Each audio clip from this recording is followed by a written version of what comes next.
Right. Point number 1. పవిత్ర కాశీనాయన క్షేత్రంలో కట్టడాలు కూల్చి పాపం చేయలేదు అనుకుంటున్నారేమో, దేవుడు క్షమించడు, జాగ్రత్త. Point number 2. విజయవాడలో 40 ఆలయాలను నేలమట్టం చేసి తప్పు చేయలేదనుకుంటున్నారేమో, దేవుడు క్షమించడు, జాగ్రత్త. Point number 3. రామతీర్థంలో రాముని విగ్రహం తల నరికిన వాడికి 5 లక్షలు ఇచ్చినది ఎవ్వరూ చూడలేదనుకుంటున్నారేమో, దేవుడు క్షమించడు, జాగ్రత్త. Point number 4. వైకుంఠ ఏకాదశి టోకెన్ల జారీలో నిర్లక్ష్యంతో 8 మంది ప్రాణాలు తీసి ఏమీ కాదనుకుంటున్నారేమో, దేవుడు క్షమించడు, జాగ్రత్త.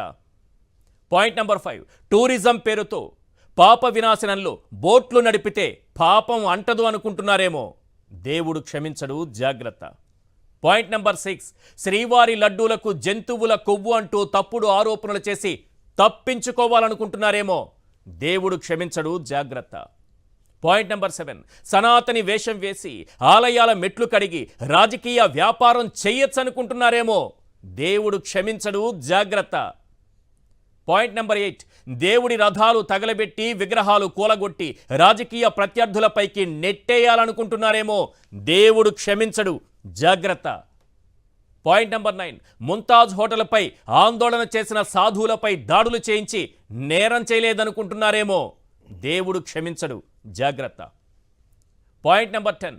పుష్కరాల్లో పబ్లిసిటీ పిచ్చితో 29 మందిని తొక్కి చంపి భక్తులపైకే నెపం నెట్టేస్తే ఏం కాదనుకుంటున్నారేమో, దేవుడు క్షమించడు, జాగ్రత్త.